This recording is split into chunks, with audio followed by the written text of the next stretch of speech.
योगीराज सद्गुरू गंगागिरी महाराजांचा अखंड हरिनाम सप्ताह आहे।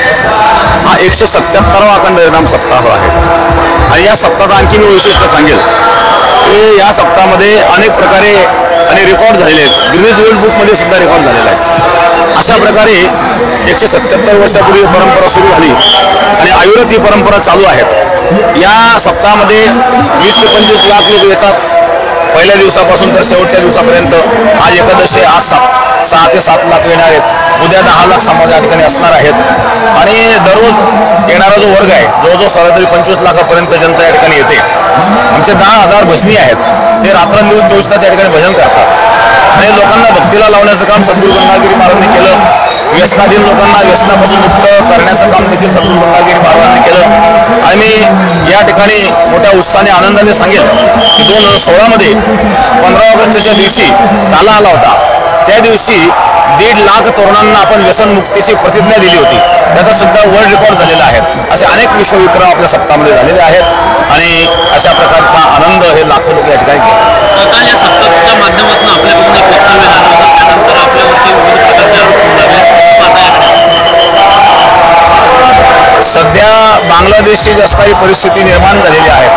बांगलादेशमध्ये जी अराजकता वाढलेली आहेत आणि कोट्यवधी हिंदूंवर त्या ठिकाणी अत्याचार होत आहेत। मंदिरं तोडली गेली, इस्कॉनची मंदिरं तोडल्या गेली, जैनांची मंदिरं तोडल्या गेली, बुद्ध विहार तोडले गेले, चर्च तोडले गेले, त्याचप्रमाणे शिखांचे गुरुद्वार तोडले गेले।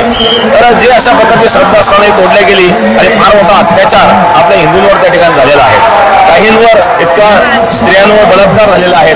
मी एक बातमी तर अशी ऐकली होती की एका स्त्रीवर 30 लोकांनी एका वेळेला बलात्कार केला। अशी भयंकर जी परिस्थिती निर्माण झालेली आहे, तर आपण जर सावध झालो नाही तर ती परिस्थिती आपल्याकडे निर्माण होऊ शकते। म्हणून हिंदू धर्म हा शांतताप्रिय धर्म आहे, परंतु जर शांतता भंग करण्याचा कोणी प्रयत्न करीत असेल आणि दुसरी महत्त्वाची गोष्ट अराजकता कोणी निर्माण करण्याचा प्रयत्न करीत असेल तर अशा वेळेला प्रत्युत्तर देण्याची क्षमता सुद्धा आपल्यामध्ये असावी। हिंदू धर्म जरी सहिष्णुता असला तरी शेवटी सहिष्णुता जर अंत कोणी पाहत असेल तर अशा वेळेला आपण मजबूत राहिलं पाहिजे आणि हिंदू धर्माने जागृत राहिलं पाहिजे। या दृष्टिकोनातून आम्ही ते वक्तव्य केले।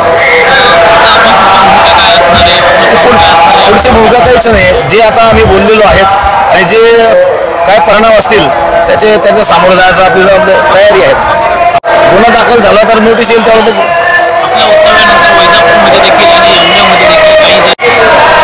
ठीक आहे, आता आम्हाला जे बोलायचं ते आम्ही बोललेलो आहेत। आता सप्ताह चालू आहे, सप्ताह झाल्यानंतर काय घडेल ते आम्ही पाहणार आहोत।